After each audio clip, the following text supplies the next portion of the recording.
की फगुनवा में दासा तोहरो बिगाड़ दी है सो। जदि प्यार से न रंग डलबू तो चोली फाड़ दी है सो। जदि प्यार से न रंग डलबू तो लहंगा लसार दी है सो।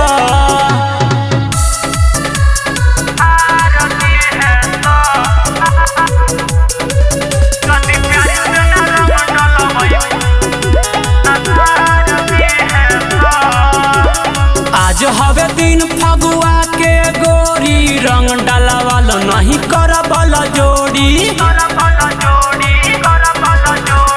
आज हवे दिन फगुआ के गोरी रंग डालवाल नहीं करबल जोड़ी। चढ़ल जवानी के गरमी पूरा उतार दी है सो। चढ़ल जवानी के गरमी पूरा उतार दी है सो। जदि प्यार से न रंग डलबू तो चोली फाड़ दी है सो। जदि प्यार से न रंग डलबू तो लहंगा लसार दी है सो।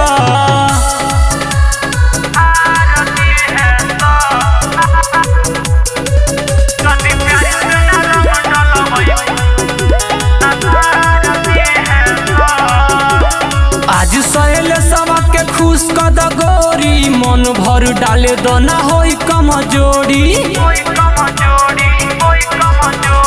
आज सहेल सबके खुश कद गोरी मन भर डाले दो ना होई कमजोरी। धीरे धीरे डालवालो ना तो बिगाड़ दी है सो। धीरे धीरे डालवालो ना तो बिगाड़ दी है सो।